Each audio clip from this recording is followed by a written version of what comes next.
Arratsaldeon. Ongi etorri guztiori. Bueno, pues con alegría nos volvemos a encontrar, pues de un año. Y bienvenidos, bienvenidas a esta 29ª edición de la Semana de Vida Religiosa, que nos convoca bajo el lema Utzi zure lurra, sal de tu tierra.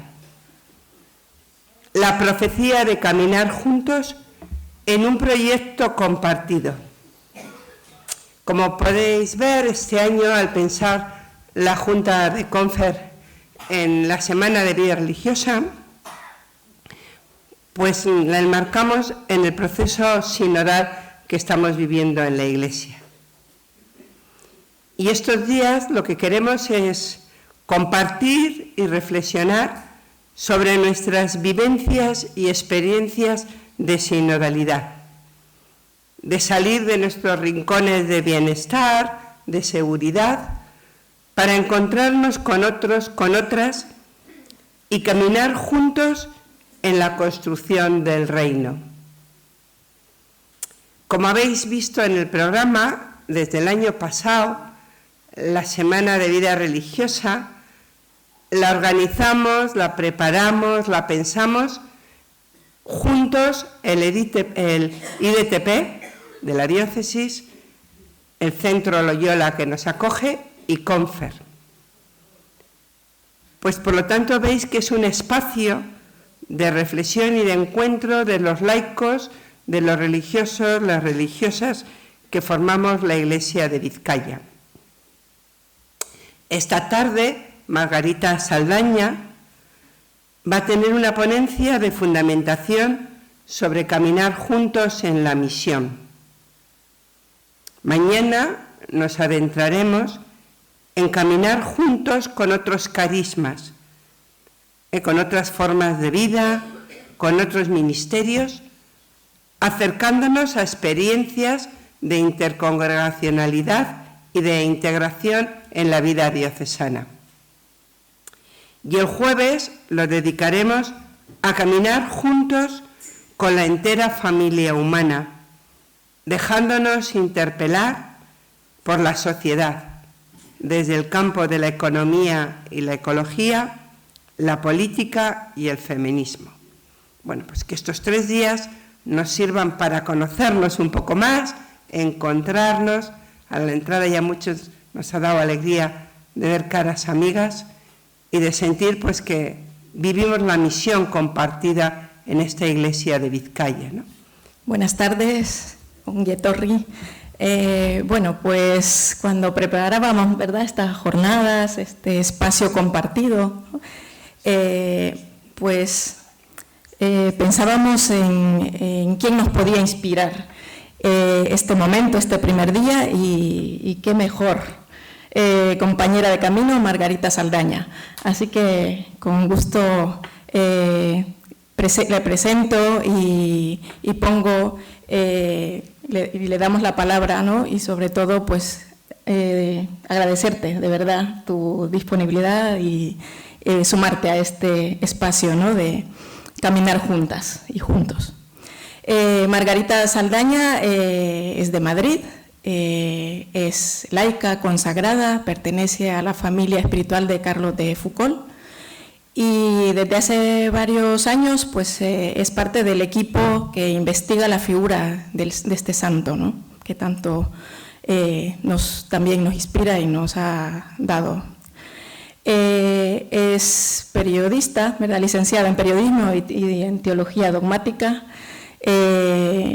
Ha trabajado, tiene mucha experiencia en cuidados paliativos en París, ha vivido ahí unos cuantos años y actualmente vive en Madrid. Trabaja como editora en el grupo de comunicación Loyola. Aquí tenemos en la casa pues, su oficina, así que compañera también de esta misión. Se dedica también a acompañar, a dar retiros, ejercicios espirituales y cursos de formación. Su eje espiritual es el misterio de la vida oculta de Jesús y su campo de investigación principal es la teología y la espiritualidad en la vida cotidiana.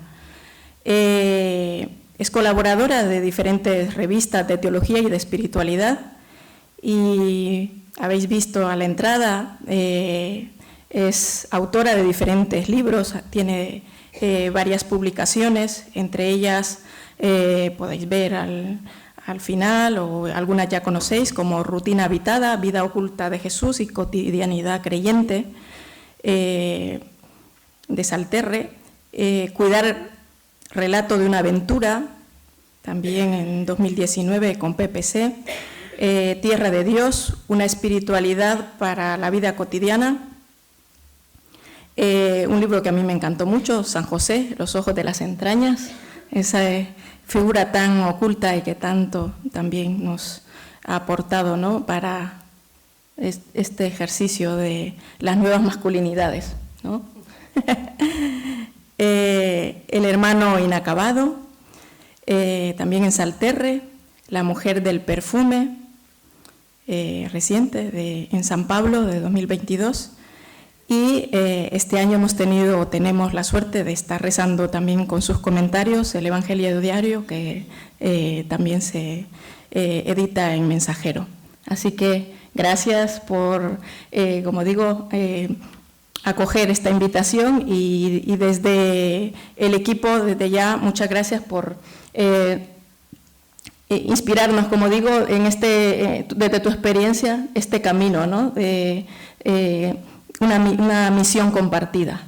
Así que gracias, Margarita, y seguimos en camino.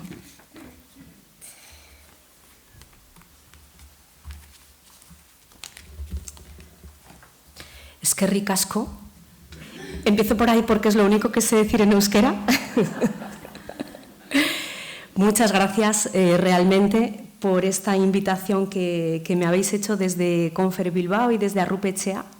Me da mucho gusto y mucho gozo poder participar con ustedes, bueno, pues porque evidentemente la vida consagrada es un espacio en el que me siento muy gozosa de poder reflexionar, y también porque desde que terminó la pandemia cuesta trabajo volver a la presencialidad, y estoy contenta siempre que puedo dar una mano para convocar a la gente a salir de casa y a volver a reunirse para vernos, tocarnos, comentar, que es algo que hace que nuestra reflexión sea mucho más encarnada y creo que le aporta una riqueza diferente. Así que muchas gracias por esta invitación. Y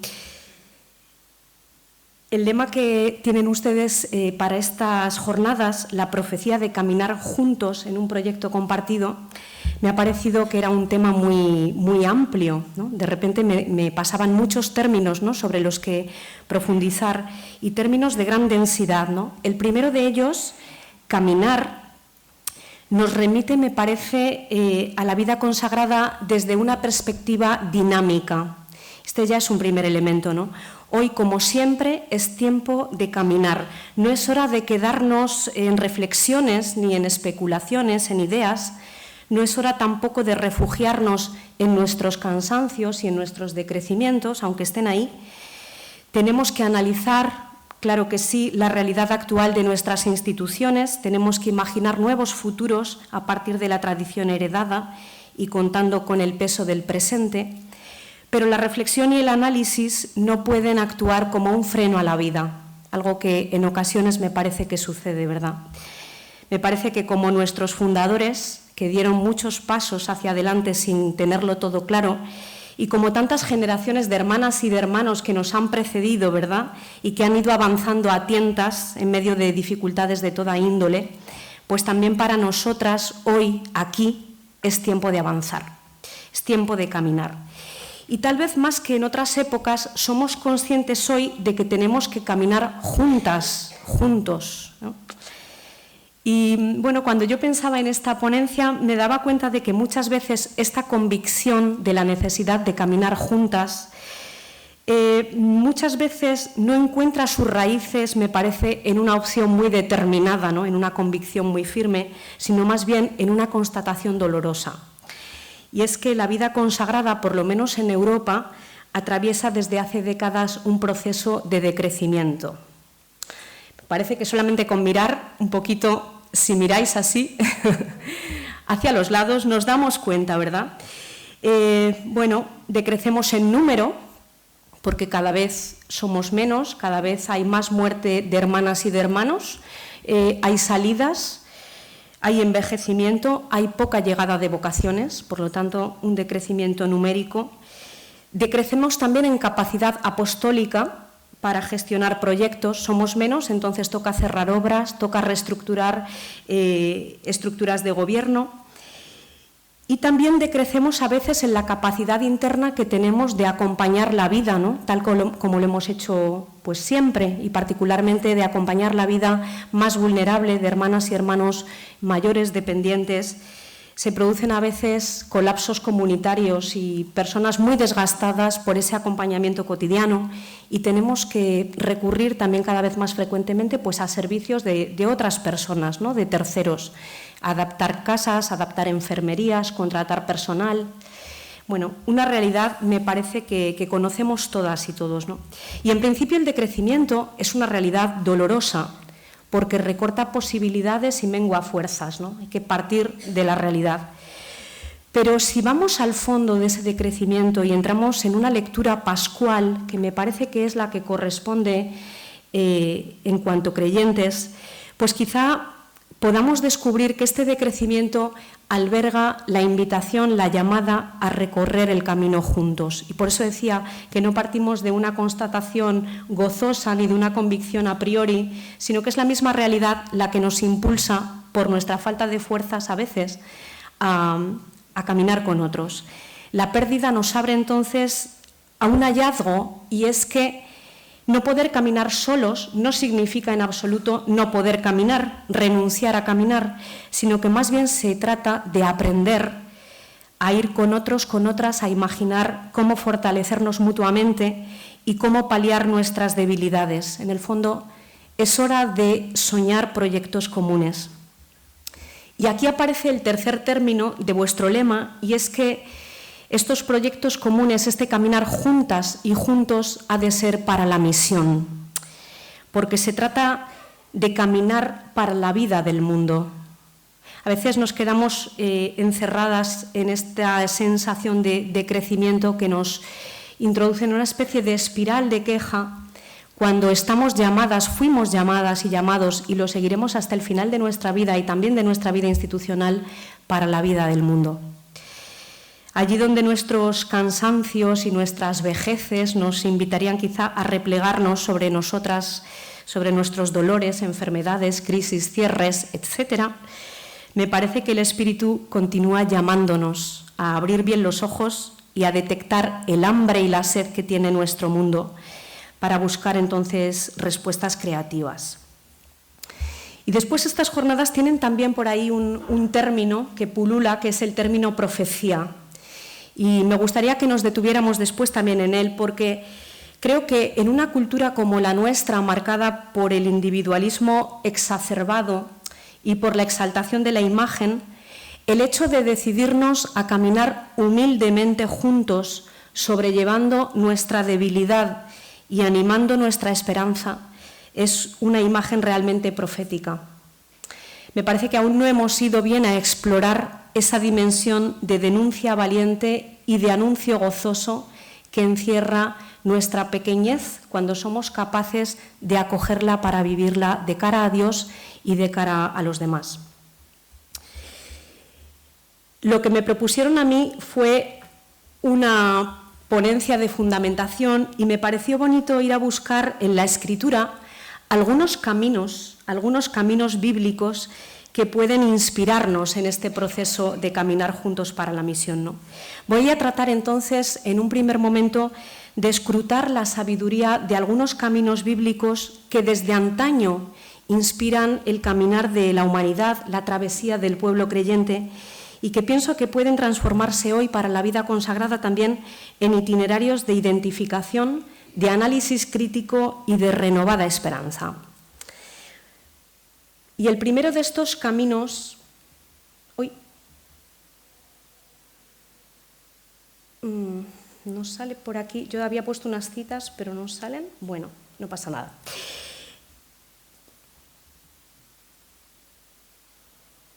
A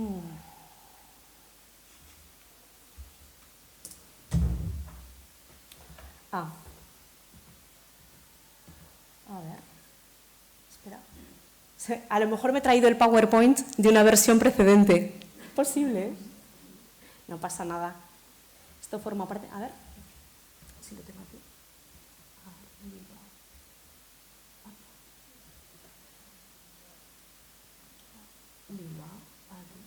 Lo hemos abierto de aquí, ¿verdad? 22 de abril. Ah, vale. Era por eso. Lo tienes en... Eso es.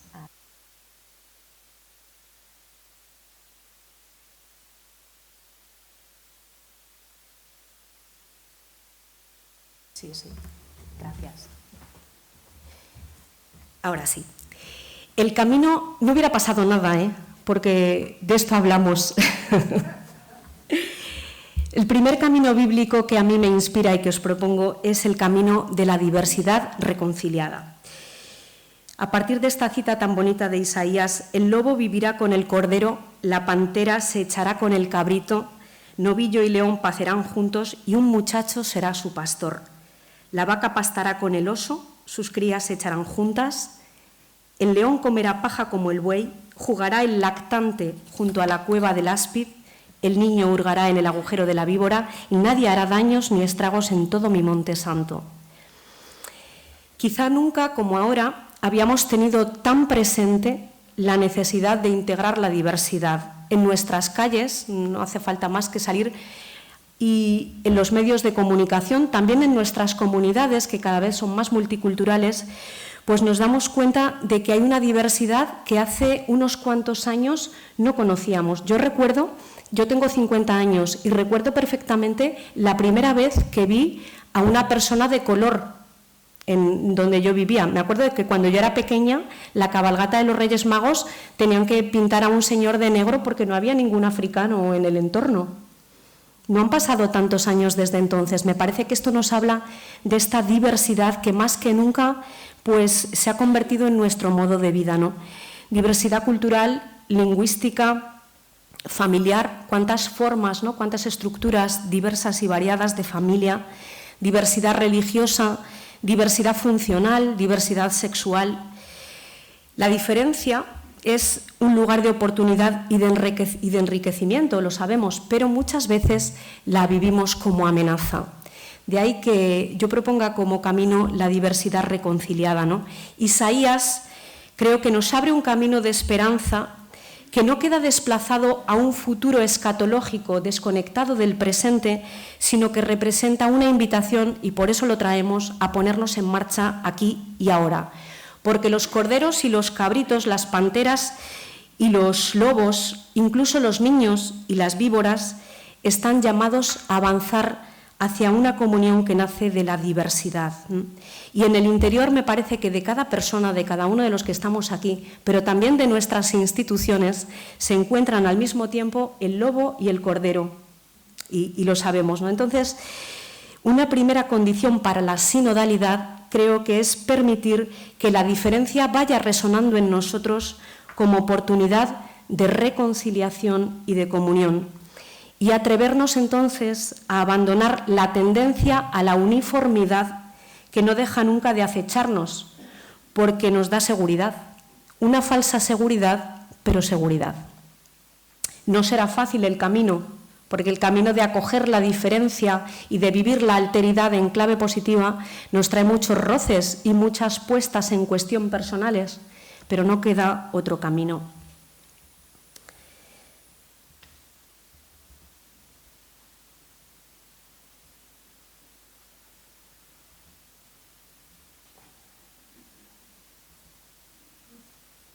¿No pasa esto ahí? ¿Se ha quedado ahí? Ponle modo presentación. Ahí.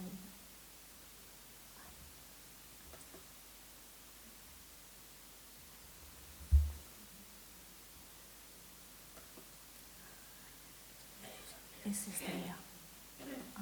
Es este. Estamos reconciliando los archivos.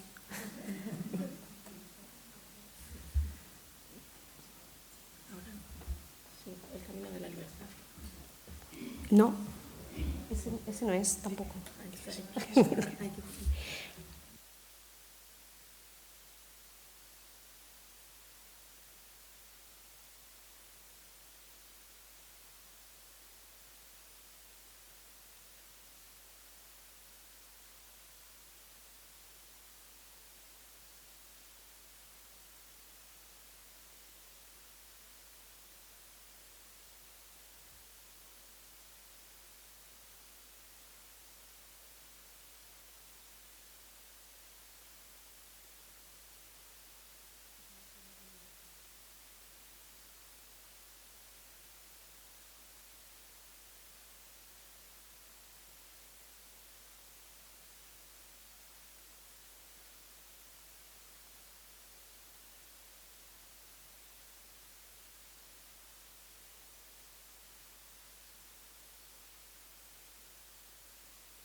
Sí. Bueno, pues el camino de la ruptura nombrada.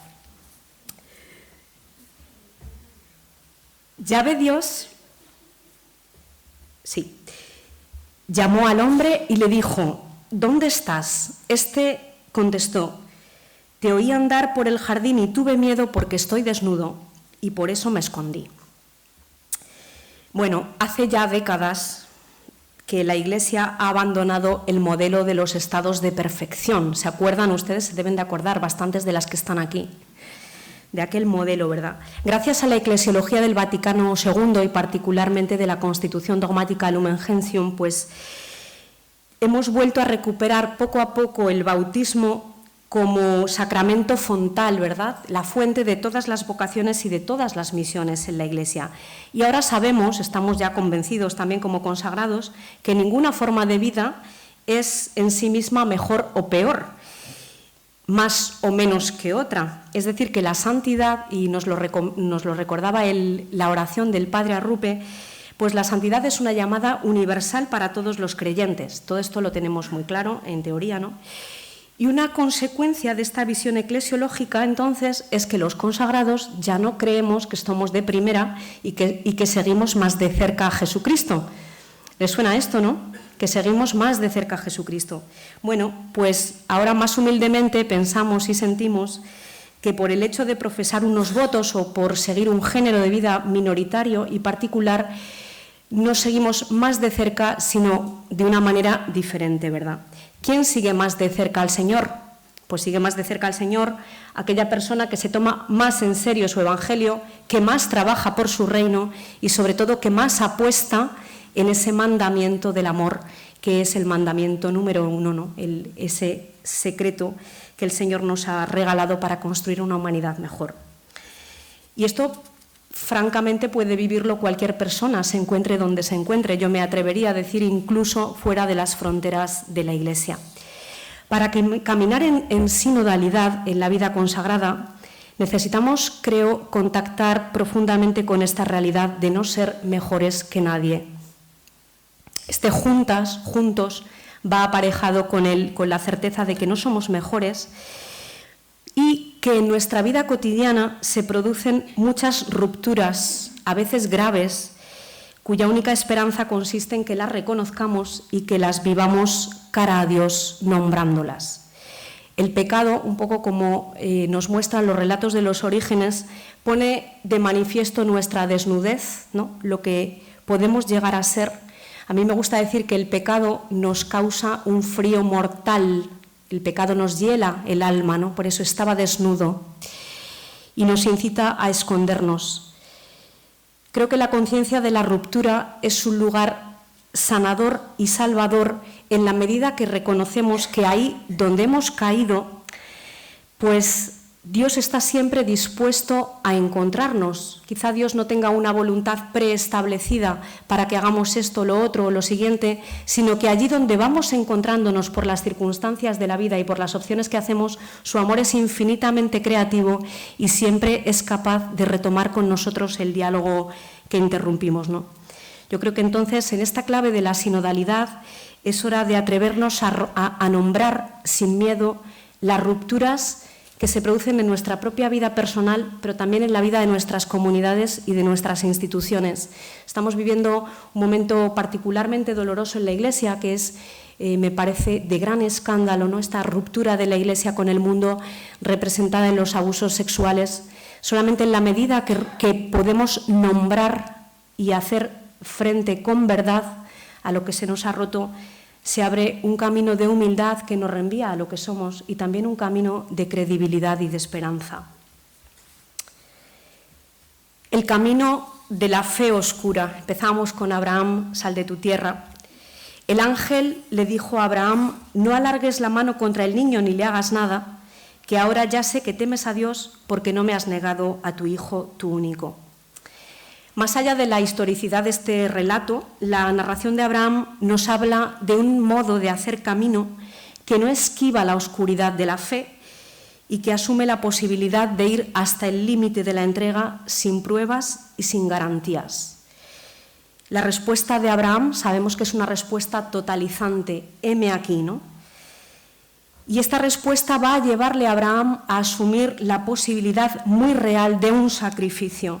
Este sacrificio implica para él, como para nosotros, renunciar a los propios planes, incluso con dolor. Y si se convierte en padre de los creyentes, es por su capacidad de no ahorrarse nada y de ponerse a caminar no de cualquier manera, sino en la oscuridad de la fe. La vida consagrada vive también un proceso de transformación, una etapa crucial de transformación que pasa por sacrificios a veces enormes. Estoy segura de que todas las que estamos aquí lo hemos vivido en nuestras propias instituciones. Reorganización de estructuras, cierres de comunidades, cesión de proyectos en manos que no estamos muy seguras de que los vayan a terminar gestionando como lo hemos hecho siempre nosotras. Y cuánto nos resistimos internamente, ¿no? Quizá también Abraham se resistió y tuvo que combatir, porque sacrificar no es fácil. Cuánta oposición a veces también en las instituciones para conservar aquello que nos parece que es nuestro. Y en esta realidad creo que la fe de Abraham nos habla de un camino oscuro, un camino que emprende o que tenemos que emprender de madrugada entre dos luces con otros. Abraham va a salir a sacrificar a Isaac con dos criados. Estamos llamados a sacrificar con otros. Esta fe de Abraham nos habla de una disposición de base fundamental a entregar lo que sea necesario, incluso aquello que nos parece más preciado y más querido. Al final de esta historia de Abraham hay una palabra de Dios, ¿no?, que le impide bajar el cuchillo sobre Isaac, pero Abraham estaba dispuesto a llegar hasta el final. Y creo que esa es la invitación que la vida consagrada tiene en este momento. Reconocer que en el fondo Isaac no es nuestro. La misión no es nuestra, los frutos no son nuestros y los tiempos no son nuestros. Nos toca entonces caminar en la fe, una fe oscura, una fe humilde, y hacerlo confiadamente, esperando realmente de Dios toda fecundidad, ¿no? Porque estamos llamados a la fecundidad, aunque a veces, pues, vista la realidad concreta que nos rodea, no lo parezca. Un tercer camino sería el camino de la libertad prometida. Los israelitas entraron en medio del mar a pie enjuto, mientras las aguas formaban muralla a derecha y a izquierda. Israel va a experimentar durante toda su historia como pueblo que la libertad es un camino con muchas etapas. Un camino al que todo el pueblo se siente convocado, invitado, y al que cada uno va a tener que adherirse de una manera única y personal, ¿no? La llamada a la libertad emerge en el seno de una esclavitud que ha terminado para Israel en Egipto siendo en alguna manera confortable, una esclavitud en la que no faltan las cebollas, los ajos, la carne. Bueno, ponerse en marcha hacia la tierra prometida va a significar soltar ese puñado de seguridades para abrirse a una libertad que se entrega como promesa, pero también como conquista, porque cada persona va a tener que caminar, no les llevan en manos de ángel, cada uno va a tener que ser resistente, que aportar confianza y que luchar por sobrevivir, ¿no? Cuando Israel sale de Egipto y comienza a atravesar el Mar Rojo, no sabe dónde va. Y a la vida consagrada me parece que en este momento pues, nos pasa algo semejante, ¿no? ¿Hacia dónde vamos? No lo sabemos. Nadie puede predecirlo, nadie puede visualizarlo, ¿no? Sabemos de dónde venimos, tenemos una tradición, sentimos que late en nosotras y en nosotros una llamada de futuro que nos hace ponernos en marcha. Y también sabemos que de vez en cuando van apareciendo en nuestro camino pues, figuras como Moisés, Aarón, Miriam, ¿no? Que nos apuntan por dónde tenemos que ir, pero que no nos evitan el cansancio de seguir andando y la incertidumbre. Hubo muchos israelitas que murieron en el desierto, que no llegaron a la tierra prometida, entre otros Moisés, ¿no? El liberador. Y también, de hecho, yo pienso que muchos de los que estamos aquí, pues moriremos en el camino, ¿no? En ese camino de transformación de la vida consagrada. Y no llegaremos a ver pues, ese rostro que anhelamos, que intuimos, que deseamos. Pero creemos, estamos persuadidas y persuadidos de que nuestra decisión de cruzar este Mar Rojo en el que estamos pues, va a permitir que la cadena de la vida no se rompa, que otras generaciones puedan también experimentar el mismo gozo que hace arder nuestro corazón. Y por eso, también hoy, en medio de este Mar Rojo, en medio del desierto, si quieren, es tiempo de cantar y de celebrar, aunque no hayamos todavía llegado y aunque intuyamos que nosotros quizá ni siquiera llegaremos. El camino de la profecía resiliente. Aquí tenemos a Elías. Elías le dijo al pueblo: he quedado yo solo como profeta de Yahvé, mientras que los profetas de Baal son 450. Elías en el Monte Carmelo es muy consciente de la desproporción que existe entre el contenido de su profetismo y el contenido del profetismo de los profetas de Baal, ¿no? Sabe que está solo, pero él se siente portador de una noticia por la cual está dispuesto a enfrentarse a aquellos 450 falsos profetas. Y esa noticia es que el Dios de Israel es el verdadero Dios. Y me parece que este profeta, este gran profeta, nos indica hoy un camino de profecía resiliente, porque también hoy hay muchos profetas de Baal en torno a nosotros, ¿no? Que nos auguran que nuestra vida no tiene mucho sentido, que no vale mucho la pena, que hay apuestas más seguras, más brillantes, más rentables, que entregar la vida a fondo perdido y en este marco de decrecimiento y además sin saber a dónde vamos, pues que es una apuesta un poco loca. El camino de la sinodalidad creo que nos invita a guardar el corazón centrado en lo esencial, en la experiencia del Dios vivo, esa experiencia que arde también en el corazón de Elías, en esa experiencia de encuentro con un Dios que un día nos llamó y que es la que nos va a permitir resistir con audacia, ser resilientes en medio de los embates del tiempo presente, ¿no? Y de esta manera buscar respuestas actualizadas después de cada intento fallido, que no faltan nunca, ¿no?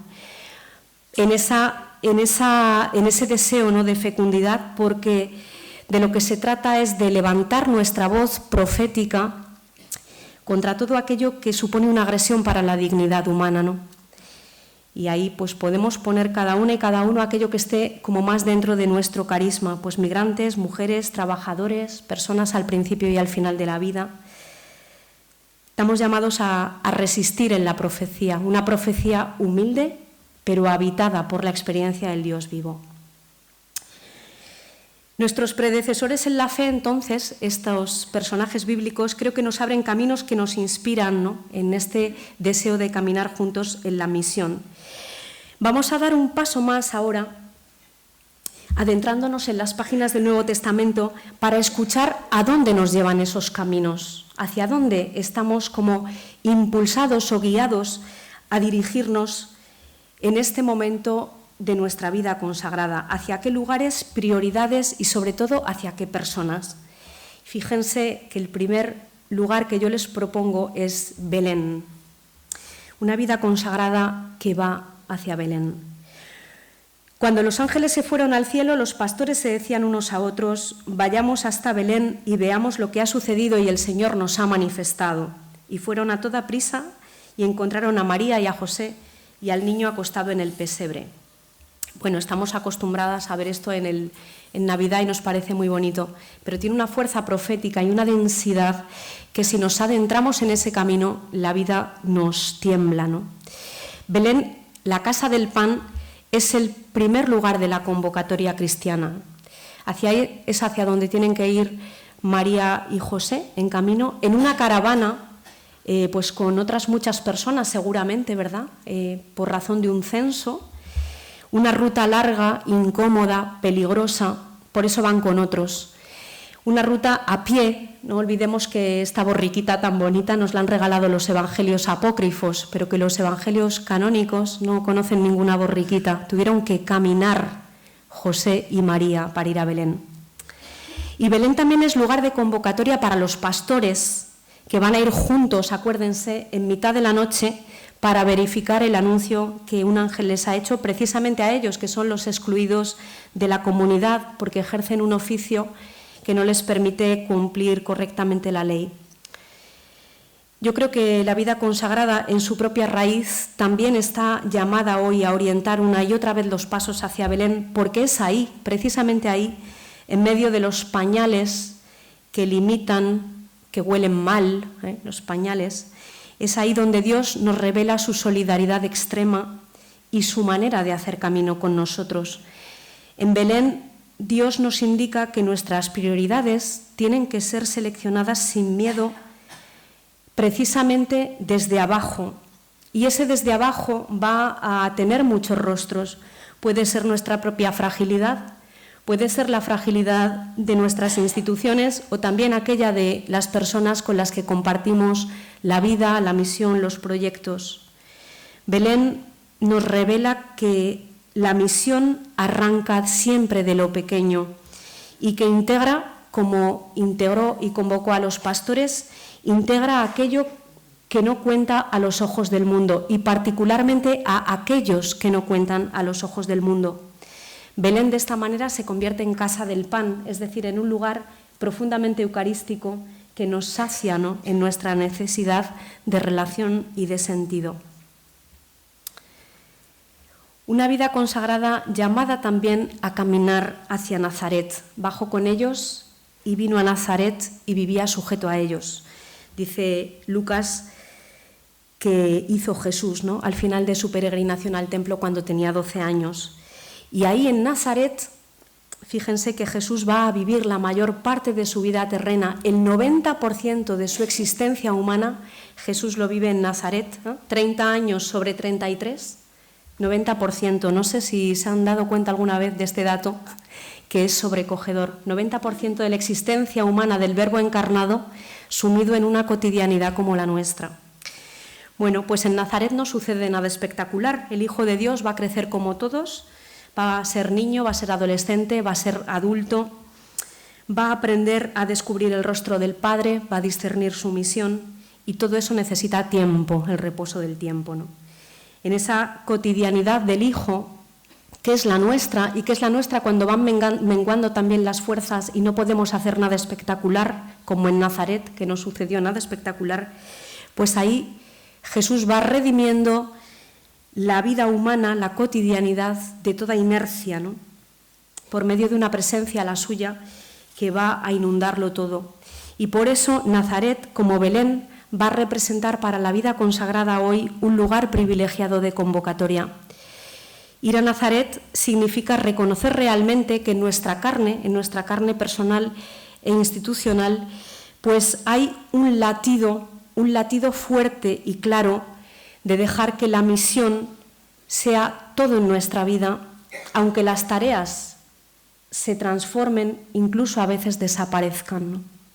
A mí me cuestiona mucho cuando escucho o acompaño a personas consagradas que después de de muchos años de entrega a proyectos y tal, llegan a un momento en su vida en el que dicen: es que yo ya no valgo para nada, ya no puedo hacer nada. Creo que Nazaret es abrirnos precisamente a esa otra eficacia, ¿no? Que es aquella por la que fuimos seducidos y vinimos a donde estamos, ¿no? Que es la eficacia del ser, es la eficacia que Dios colma a su manera. Ir a Nazaret también me parece que es disponernos a aprender una sabiduría diferente, la sabiduría del sembrador, la sabiduría del pastor, la sabiduría del pescador, ¿no? La sabiduría en el fondo de los sencillos, de nuestros vecinos, de la gente de la escalera, de la gente con la que compartimos cotidianamente la vida, la sabiduría de otros carismas, de otros ministerios. Esa sabiduría nazarena, que no es la sabiduría del templo, es la que puede enseñarnos hoy a soportar los ritmos lentos, que son los nuestros, y la falta aparente de resultados. Y también es la sabiduría que nos puede alegrar, como a Jesús, ¿no? Te doy gracias, Padre, porque has revelado estas cosas a los pequeños. Porque como lo fue para Jesús, también para nosotros el lugar de la convocatoria no es el centro, no es el templo, es la periferia. Llamados también a caminar hacia Galilea. Dice Lucas en esa parábola tan desgarradora que hasta los perros venían y le lamían las llagas. Galilea es la región de Jesús y es el marco donde Jesús va a ir descubriendo poco a poco, ¿no? Pues todas las periferias del mundo. La injusticia, el mal, el sufrimiento, el pecado estructural, el pecado personal. Y claro, esta imagen creo que es muy significativa porque esta periferia, esta historia de Lázaro no se ha quedado congelada en las páginas del Nuevo Testamento, sino que si nosotros abrimos los ojos y miramos un poco a nuestro alrededor, nos damos cuenta de que es una parábola de terrible actualidad, ¿no?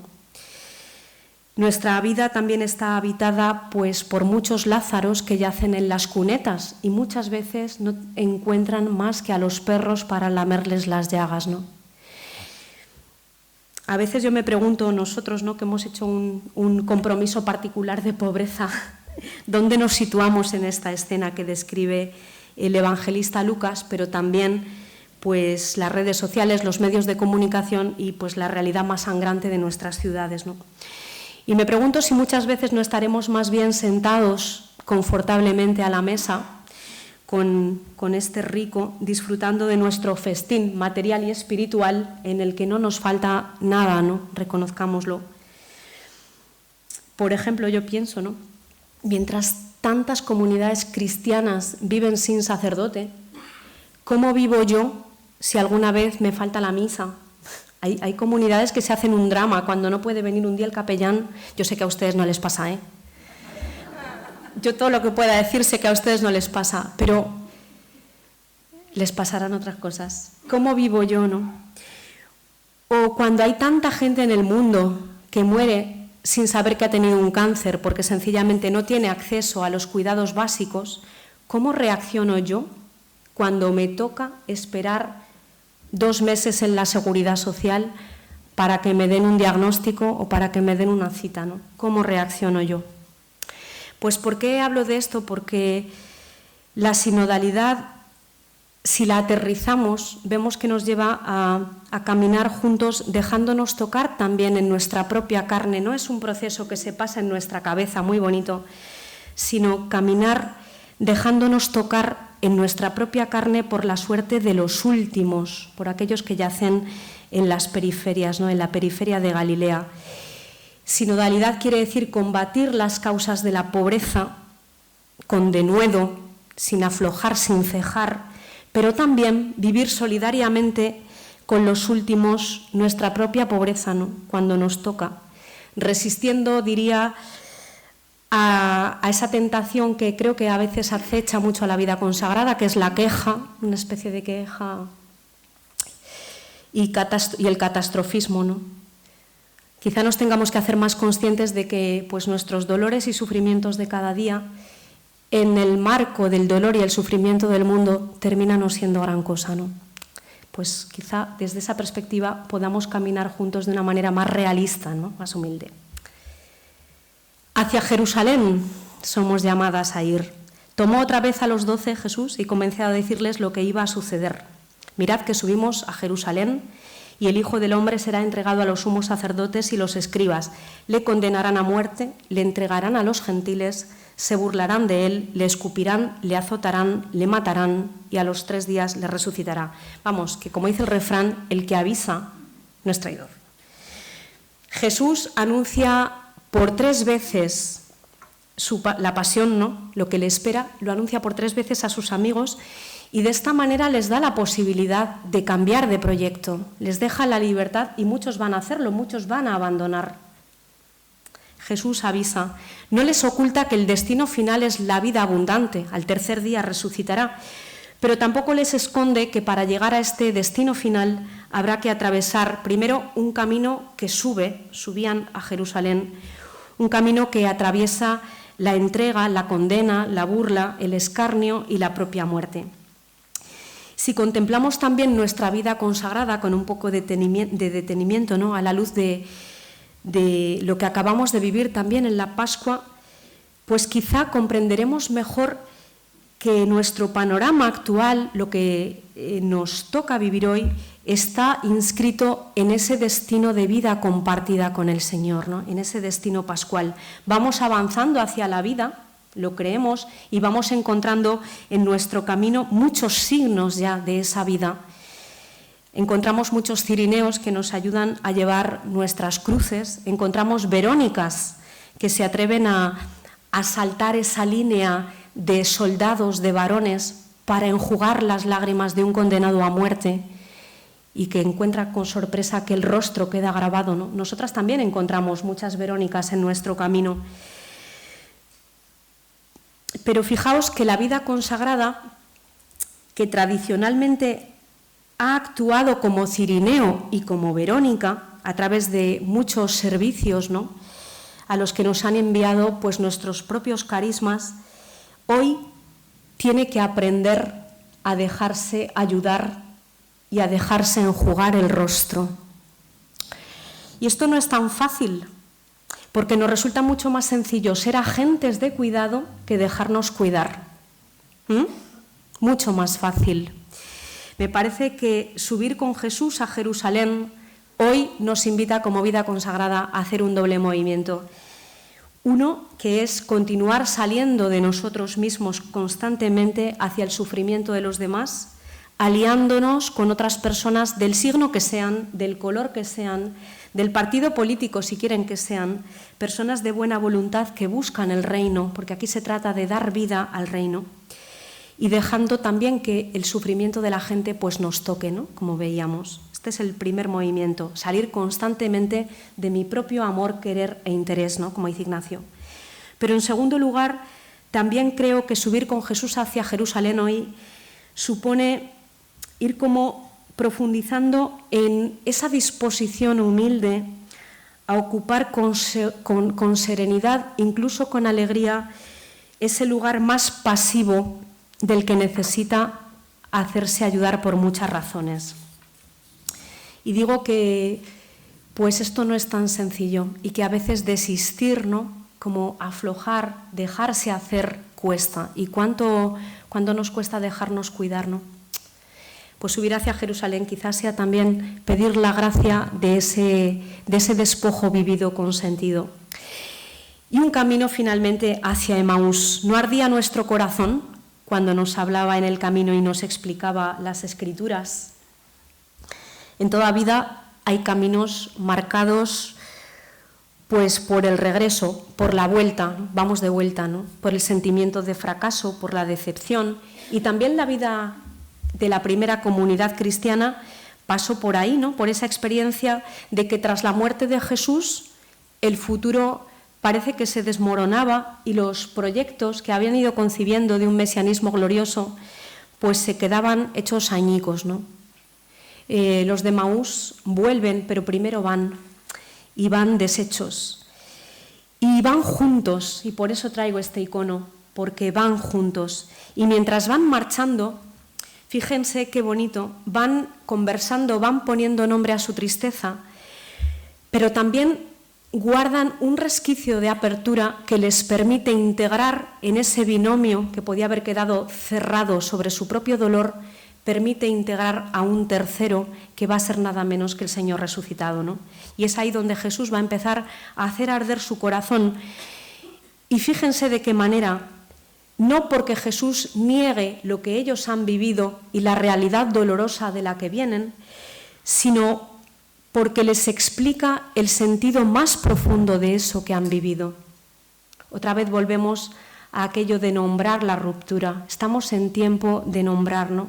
Y de preguntarnos de qué hablamos nosotros, de qué hablamos nosotras en la vida consagrada mientras vamos de camino. Les dejo esta pregunta. ¿De qué hablamos? ¿Qué lugar dejamos en nuestra conversación para nombrar con verdad los sentimientos que nos invaden, ¿no?, hacia la situación que atravesamos, que atraviesa la Iglesia, que atraviesa la vida consagrada? ¿Qué resquicios vamos dejando para que el Señor resucitado nos haga salir de estas explicaciones factuales, analíticas, que ya conocemos y que nos cansan y nos fatigan tantas veces, y nos ofrezca un horizonte nuevo vinculado probablemente a la experiencia del primer amor, ¿no? ¿Qué lugar dejamos en nuestra vida todavía hoy para el asombro y la sorpresa? Quizá nuestra tarea consista sencillamente en abrir esos huecos de escucha profunda y asombrada a una palabra que nos viene a través de la oración, claramente, ¿no? Y cómo cuidamos la interioridad. Esta sería también una cuestión que tendríamos que plantearnos y no darla por hecha, porque parece que a veces nuestra vida consagrada también se va secando porque la interioridad la vamos, pues como, no diría dejando aparcada, pero dejando sumida en una cierta inercia. Y hay muchas cosas que revisar también. Bueno, esta palabra que nos viene a través de la relación con el Señor, en la palabra, en los sacramentos, pero también a través de los hermanos y de la realidad del mundo, ¿no?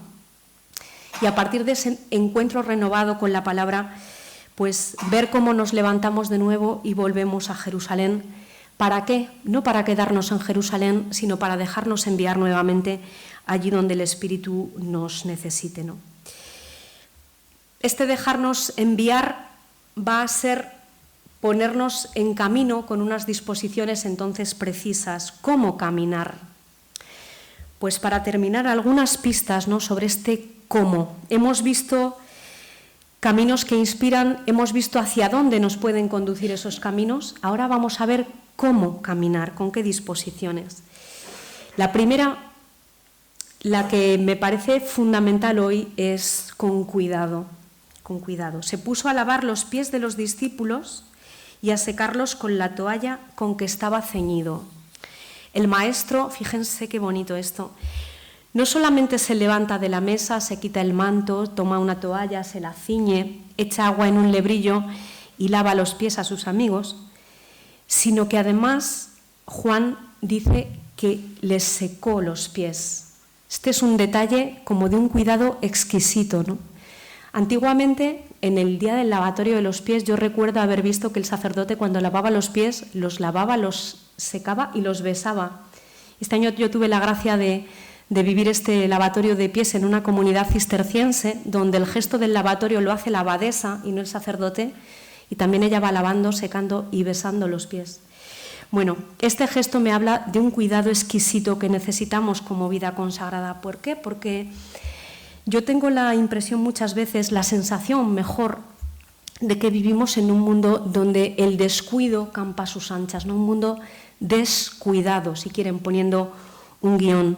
Y en este mundo descuidado, que nos concierne también a nosotras y en nuestras propias comunidades, me parece que el profetismo de la vida cristiana pasa por aportar gestos de cuidado, ¿no? Estamos en un contexto de profundo individualismo, ¿no? De que pues el que triunfa es el más fuerte, el que sabe defender mejor sus intereses, y esto va generando esa cultura del descarte de la que no se cansa de hablar el Papa Francisco. Las personas vulnerables van quedando al margen. A mí me gusta hablar del profetismo del cuidado, en el que la vida consagrada me parece que tiene acentos particulares que ofrecer. En la vida religiosa, en la vida consagrada en general, yo creo que establecemos alianzas unos con otros que nos comprometen a sostenernos siempre y hasta el final. Esto es algo profundamente contracultural en un mundo en el que va dejando las personas vulnerables y frágiles en la cuneta, ¿no? Nosotros nos comprometemos a acompañarnos y a no abandonarnos en situaciones de enfermedad, de vejez, de demencia, de dependencia. Esto es muy contracultural, porque somos personas que no nos hemos elegido. Somos personas convocadas, ligadas, vinculadas por una llamada que va más allá de los vínculos de sangre, ¿no? ¿No sería natural que nos cuidáramos y nos acompañáramos como estamos llamados a hacerlo, ¿no? Es una llamada que viene de nuestra propia vocación. Pues este caminar juntas creo que en este momento concreto de la historia nos plantea muchos retos de cara a este acompañamiento en las comunidades, a las personas mayores, porque hablábamos al principio de ese decrecimiento numérico que va desgastando fuerzas. Bueno, ¿cómo imaginamos nuestra vida para llegar juntas y juntos hasta el final? Yo he trabajado en cuidados paliativos en París durante varios años y en una clínica que era solo de cuidados paliativos, en la que he acompañado a muchas personas a morir en Francia. Pero cuento esto porque yo siempre digo, cuando las barbas de tu vecino veas cortar, pon las tuyas a remojar. Y los Pirineos están bastante cerca de Bilbao. He visto morir a mucha gente, he acompañado a mucha gente y he acompañado a bastantes personas, yo diría, de la vida consagrada o religiosa, también a sacerdotes, y he visto a muchos morir profundamente solos. Solos porque las comunidades no tienen tiempo, están saturadas y no pueden acompañar. Esto interroga. Yo sé que en España todavía no estamos aquí, pero me parece que pone un punto de vigilancia y de atención. Pasó una vez que me impactó mucho, era un religioso, murió y el superior vino al día siguiente y trajo el hábito para vestirlo, para amortajarlo. No lo pudimos vestir ese día de la muerte. Y el pobre superior me inspiró una profunda compasión porque estaba él destruido. Me dijo, no pude venir porque hasta ahora porque tenía este aquí muriendo, otro en otra clínica muriendo, tengo otros 2 en una residencia, bueno, desbordado.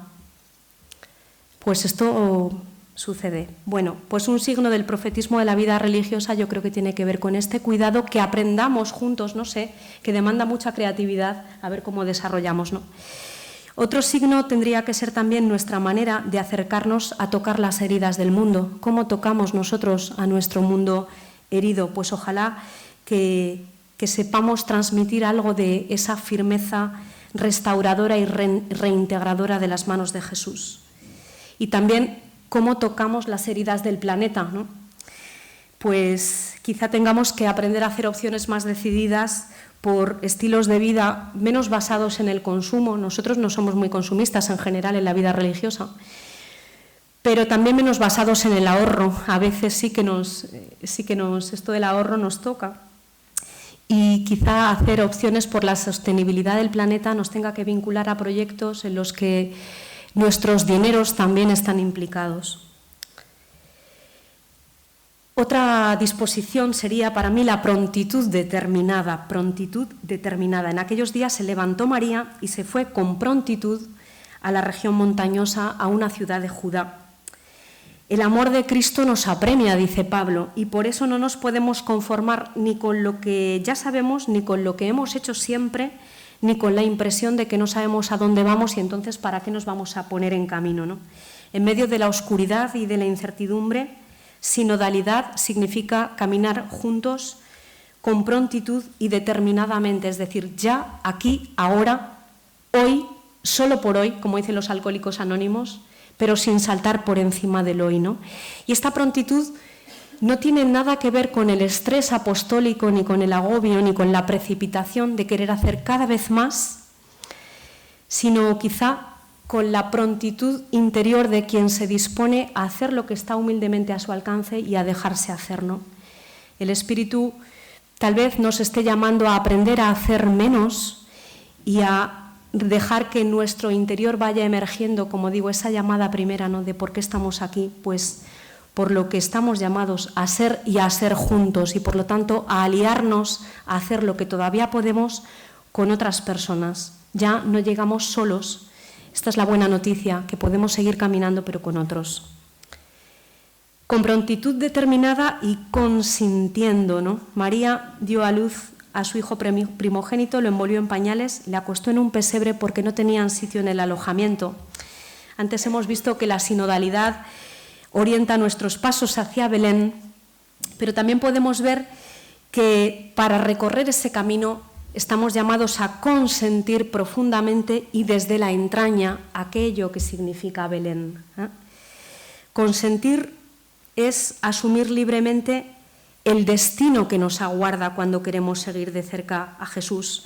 Y ese destino puede ser no tener lugar en los alojamientos que nos propone nuestra cultura y que muchas veces no se parecen a un pesebre, sino más bien a un spa o a un resort, a lugares más bien confortables, ¿no? El camino sinodal creo que nos tiene que llevar a renovar nuestro deseo de habitar el último lugar, ese último lugar que tanto deseó Carlos de Foucauld, que quedó fascinado por la pobreza de Jesús, pero que de alguna manera lo han formulado todos nuestros fundadores y todos los santos, ¿no? Todas las personas que, seducidas por Jesús, sienten y comprenden que no pueden atravesar, y esta es una frase de Carlos de Foucauld, no puedo soportar cruzar la vida en primera clase mientras que aquel a quien amo la cruzó en tercera, ¿no? Consentir me parece que nos llevará a sentir con los excluidos, no desde una posición de superioridad, una posición de condescendencia maternalista, si quieren, sino más bien desde la solidaridad existencial que brota de saber que también nosotros somos cada vez más ceniza, poca cosa, humus, y como dice Quevedo, que me gusta mucho a mí, será ceniza más tendrá sentido, polvo será más polvo enamorado, ¿no? Consintiendo, incluyendo, ¿no? Como los pastores que dieron a conocer lo que les había dicho el ángel acerca de aquel niño. El Dios que camina con nosotros nos envía a recorrer sinodalmente caminos caracterizados por la inclusión. Estamos en un mundo que excluye y que deja gente en las cunetas. Un signo profético de la vida consagrada es convertirnos en espacio de inclusión de aquellas personas y de aquellas realidades que no tienen lugar en otra parte, ¿no? Y aquí ponemos todo lo que nuestros carismas nos traigan: inmigrantes, gente sin hogar, personas sexualmente diversas, cristianos divorciados que no tienen acceso a la vida sacramental ordinaria, bueno, hermanos y hermanas marginados por cualquier razón, ¿no? Caminar incluyendo significa, me parece, en primer lugar, dejar que cada persona que se acerca a nosotras vaya desarrollando su potencial y reconociéndose reconocida en su propia dignidad, sentir que lo que hacemos no lo hacemos para ellos, sino con ellos, es decir, que estamos en un espacio que nos acoge a todos.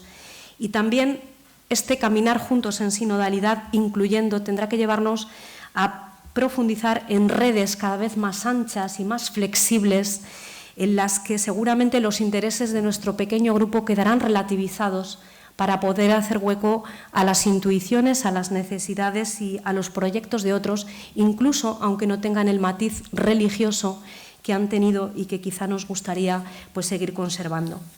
Y por último, celebrando. ¿Pueden ayunar los invitados a la boda mientras el esposo está con ellos?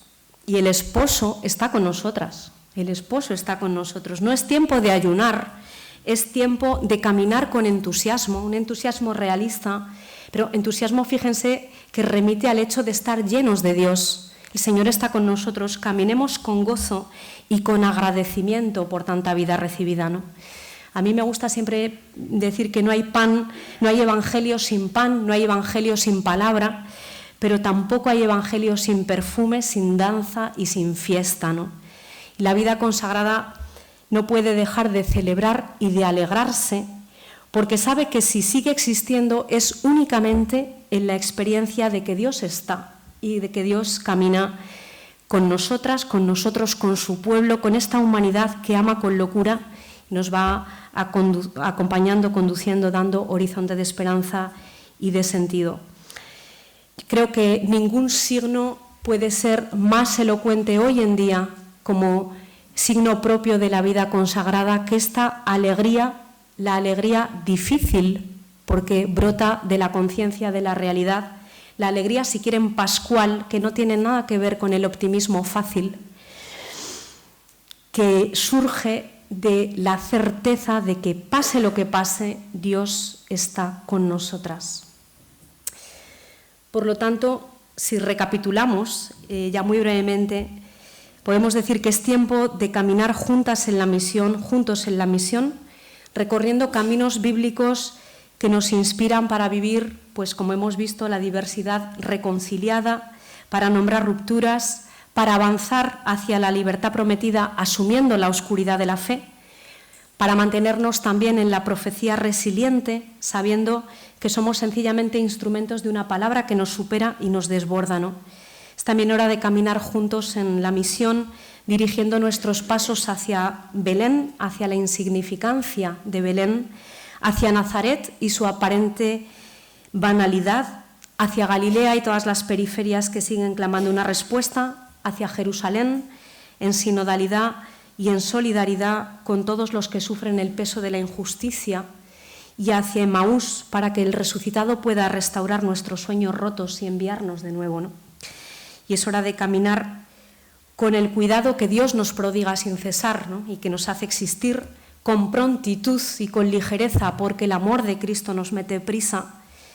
Es hora de caminar consintiendo a nuestra realidad de decrecimiento y de incertidumbre, abriendo espacios inclusivos para avanzar con otras y con otros y para permitir que cada persona encuentre su voz y su dignidad. Y es hora de caminar sobre todo celebrando esa vida que es siempre más fuerte que la muerte. Es hora de caminar juntos en la misión, que la Santa Ruaj, el Espíritu del Resucitado, nos unja y nos envíe. Muchas gracias.